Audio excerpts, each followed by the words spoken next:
দলীয় সিদ্ধান্ত অমান্য করে সাংগঠনিক কর্মকাণ্ড পরিচালনার জন্য জাতীয় নির্বাহী কমিটির সহ আন্তর্জাতিক বিষয়ক সম্পাদক ব্যারিস্টার রুমিন ফারহানাকে বহিষ্কার করেছে বিএনপি। ধানের শীষের জোয়ারের বিপক্ষে আমাকে স্বতন্ত্র লড়াই করতে হচ্ছে।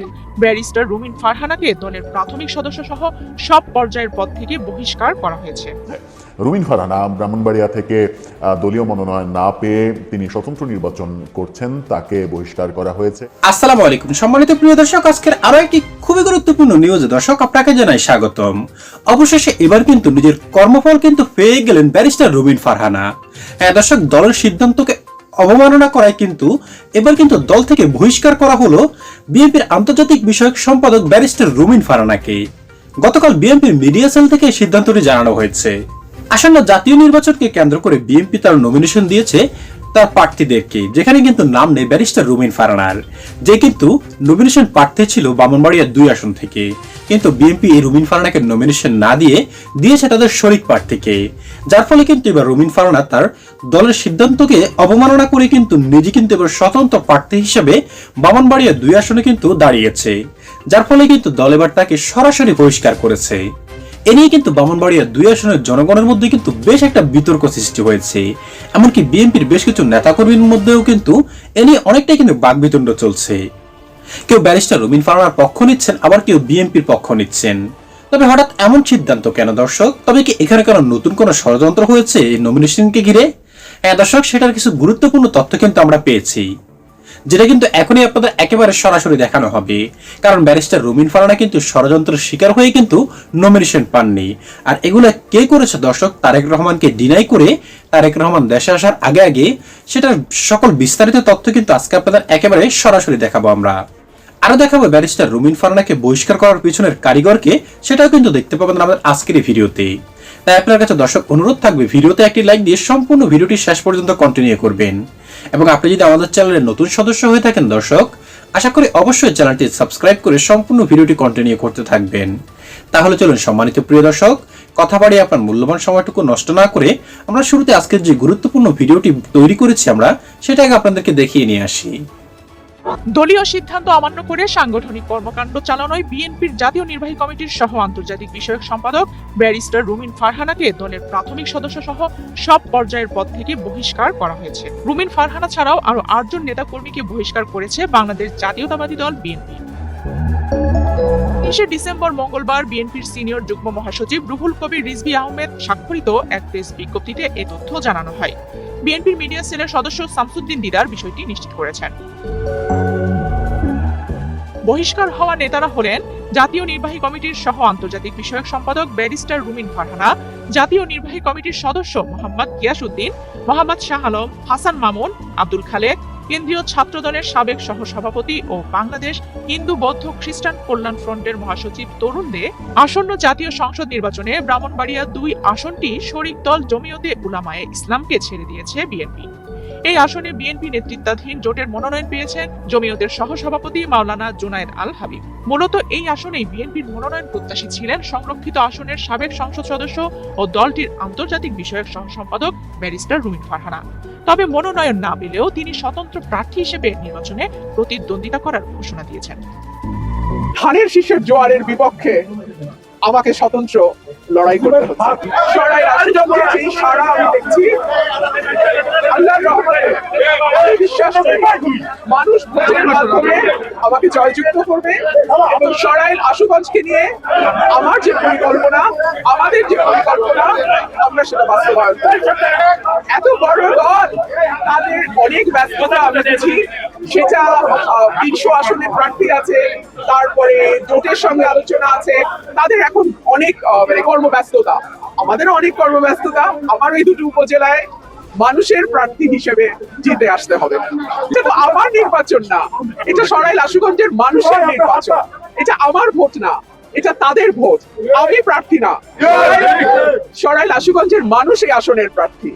সুতরাং আমি যদি এমপি নির্বাচিত হই, আমি বিশ্বাস করি আমার 5.5 লক্ষ ভোটার যারা আছে তারা নির্বাচিত হবে। আল্লাহর পরিকল্পনা মানুষের বোঝার বাইরে। আল্লাহর এই পরিকল্পনায় আমার বাবা 73 সালে আওয়ামী লীগের জোয়ারের বিপক্ষে স্বতন্ত্র নির্বাচন করেছিল। রাব্বুল আলামিনের কি অদ্ভুত পরিকল্পনা 2026-এ এসে ধানের শীষের জোয়ারের বিপক্ষে আমাকে স্বতন্ত্র লড়াই করতে হচ্ছে। আল্লাহ পরিকল্পনা এবং তার বাস্তবায়নের প্রক্রিয়া মানুষের বোঝার বাইরে। সো আমি দেখব আল্লাহর কি পরিকল্পনা রাখেন আমার জন্য। আমি এটুকুই বলবো, আপনারা দেখেন প্রতিটা মানুষের চোখে কতটুকু আশা, ভালোবাসা, আস্থা এবং বিশ্বাস। আমি বাংলাদেশের সকল মানুষের কাছে দোয়া চাই, আমার এই উপজেলার মানুষ যেই ভালোবাসা এবং আস্থা, বিশ্বাস আমার প্রতি রেখেছে। রুমিন ফারহানা ব্রাহ্মণবাড়িয়া থেকে দলীয় মনোনয়ন না পেয়ে তিনি স্বতন্ত্র নির্বাচন করছেন, তাকে বহিষ্কার করা হয়েছে। সাথে আরও 9 জন গুরুত্বপূর্ণ নেতাকে বিএনপি বহিষ্কার করেছে। বহিষ্কারের জন্য আজকের এই শোকের দিনটাই তারা বেছে নিল কেন? এই বহিষ্কারের আদেশটা কি কালকে জানাজার পরে 2-1 দিন পরে করা যেত না, নাকি এই নেতারা যেন বেগম খালেদা জিয়ার শেষ যে কার্যক্রম সেই কার্যক্রমেও আসতে না পারেন সেরকমটাই চেয়েছে বিএনপি? কি গণমাধ্যম কি বলছে চলুন একটু জেনে দেখে এই ভিডিওতে থাকবেন পলিটিক্স টিভির নিয়মিত আয়োজনে।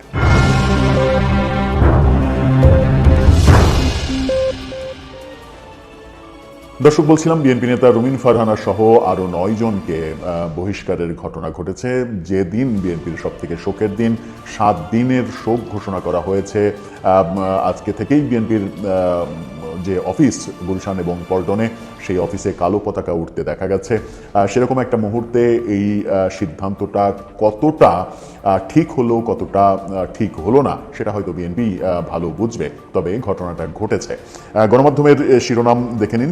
গণমাধ্যম বলছে রুমিন ফারহানাকে বহিষ্কার। এই শিরোনাম যখন গণমাধ্যম দিচ্ছে তখন গণমাধ্যম আরেকটা শিরোনামও দিচ্ছে। সেখানে বলা হচ্ছে বিএনপির 5 কেন্দ্রীয় নেতা সহ বহিষ্কার 9, অর্থাৎ রুমিন ফারহানা সহ ছাড়াও আরও 9 জনকে বহিষ্কার করা হয়েছে। রুমিন ফারহানার ব্যাপারে কি বলা হচ্ছে সেটা একটু দেখে নিই। বলা হচ্ছে দলীয় সিদ্ধান্ত অমান্য করে সাংগঠনিক কর্মকাণ্ড পরিচালনার অভিযোগে বিএনপির জাতীয় নির্বাহী কমিটির সহ আন্তর্জাতিক বিষয়ক সম্পাদক ব্যারিস্টার রুমিন ফারহানাকে বহিষ্কার করা হয়েছে। এই বিজ্ঞপ্তি রুহুল কবির রিজভী স্বাক্ষরিত একটা বিজ্ঞপ্তি দেওয়া হয়েছে গণমাধ্যমে। দলীয় শৃঙ্খলা ভঙ্গের দায়ে তাকে বহিষ্কার করা হয়েছে। দলীয় সূত্রে জানা গেছে আসন্ন জাতীয় সংসদ নির্বাচনে ব্রাহ্মণবাড়িয়া 2 সরাইল আশুগঞ্জ এই আসনটি বিএনপি শরিক দল জমিয়তে উলামায়ে ইসলামকে ছেড়ে দেয়। এই আসনে বিএনপি নেতৃত্বাধীন জোটের মনোনয়ন পান জমিয়তের সহসভাপতি মাওলানা জুনায়েদ আল হাবিব। জুনায়েদ আল হাবিবের এগেনস্টে রুমিন ফারহানা স্বতন্ত্র নির্বাচন করছেন, সেই কারণে তিনি মনোনয়নপত্রও তুলেছেন। মূলত সেই কারণেই তাকে বহিষ্কার করা হয়েছে এবং সহ আন্তর্জাতিক সম্পাদকের পদ তো বটেই, বিএনপির প্রাথমিক সদস্য পদ থেকেও তাকে বহিষ্কার করা হয়েছে। তার মানে রুমিন ফারহানা আর বিএনপির কেউ নন। অথচ আমরা দেখেছি যে আওয়ামী লীগের শাসন আমলে এবং গত 16-17 মাসেও বিএনপির পক্ষে মুষ্টিমেয় যে কয়জন কণ্ঠস্বর উচ্চকণ্ঠে কথা বলেছেন, তাদের দীপ্ত কণ্ঠ ছিল, তাদের মধ্যে অন্যতম রুমিন ফারহানা। যে মাত্র মুষ্টিমেয় 2-4 জন আওয়ামী লীগের সময়ে বিএনপির হয়ে কথা বলেছেন, তাদের মধ্যেও রুমিন ফারহানা একজন। সেই সময় 2018 নির্বাচনের পরে বিএনপির মহিলা সংসদ সদস্য হিসেবে তিনি নির্বাচিত হয়েছিলেন, সংসদে গিয়েছিলেন। সেখানে অবশ্য তিনি বেশ সমালোচনার শিকার হয়েছিলেন সাবেক প্রধানমন্ত্রী শেখ হাসিনার কাছে প্লট চেয়ে একটা আবেদন করার পরিপ্রেক্ষিতে। এবার তিনি একেবারে বিএনপি থেকে বহিষ্কার হয়ে গেলেন।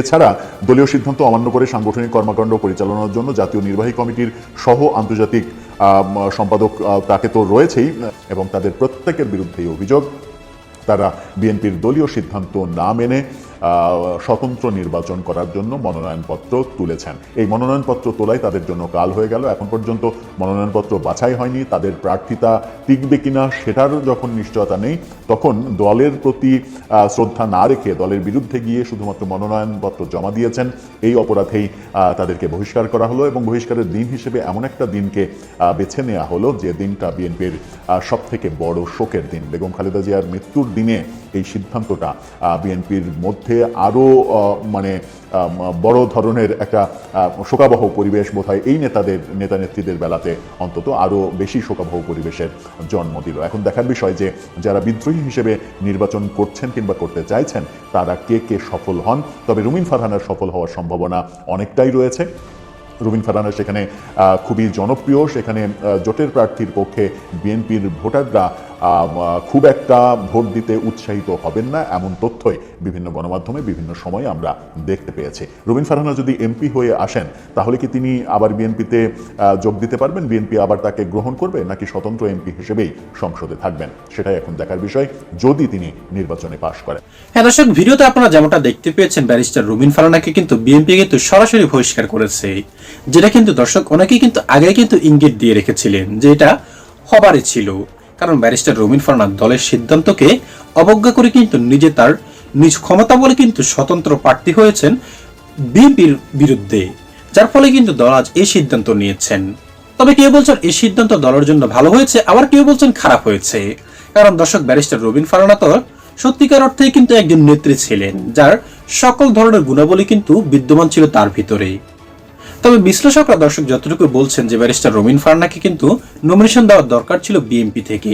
তবে এখন যে সিদ্ধান্তটি নেওয়া হয়েছে দর্শক, এই সিদ্ধান্ত কিন্তু ব্যারিস্টার রুমিন ফারহানা কিন্তু আরো ক্ষিপ্ত হয়ে যাবেন। তবে রুমিন ফারহানার জন্য এখানে একটা প্লাস পয়েন্ট হলো দর্শক, তার আসনের যত বিএনপি কর্মী রয়েছে দর্শক, অধিকাংশই কিন্তু ব্যারিস্টার রুমিন ফারহানাকে সাপোর্ট করছেন। কারণ অতীতেও কিন্তু ব্যারিস্টার রুমিন ফারহানা কিন্তু ওই আসন থেকেই কিন্তু নির্বাচন করেছেন। কারণ যেহেতু গত 16 বছর বিএনপি ক্ষমতায় আসতে পারেনি দর্শক, সে সময় কিন্তু এই ব্যারিস্টার রুমিন ফারহানাই কিন্তু ছিল মহিলা নেত্রীদের মধ্যে অন্যতম একজন, যে কিনা একেবারে দাপিয়ে বেরিয়েছে কিন্তু টকশোতে বিভিন্ন সভা সমাবেশে। তার মতন এমন মহিলা নেত্রী দর্শক আমার মনে হয় না বিএনপির মধ্যে আরেকজন আছে, যদিও দুইজন থাকতে পারে, তার মতন এমন দক্ষতা নেই দর্শক। তাই অনায়াসে বলা চলে দর্শক, ব্যারিস্টার রুমিন ফারহানা তার আসন থেকে যেহেতু স্বতন্ত্র প্রার্থী হয়েছে, তার যে পরিমাণ সাপোর্ট দেখা যাচ্ছে দর্শক, তিনি কিন্তু অনায়াসে কিন্তু সে আসন থেকে কিন্তু দর্শক জয়ী হতে পারবেন আমি মনে করি। সম্মানিত দর্শক শ্রোতা, ব্যারিস্টার রুমিন ফারহানার এমন সিদ্ধান্ত এবং দলের এমন সিদ্ধান্ত কোনটাকে আপনি কিভাবে দেখছেন দর্শক? অবশ্যই কমেন্ট করে আপনার মূল্যবান মতামতটুকু আমাদের কমেন্ট বক্সে জানিয়ে যাবেন, কারণ আপনাদের মতামতটুকু আমাদের কাছে অনেকটাই গুরুত্বপূর্ণ দর্শক। আজ এই পর্যন্ত, ভালো থাকবেন সকলে, আশা করি। খোদা হাফেজ।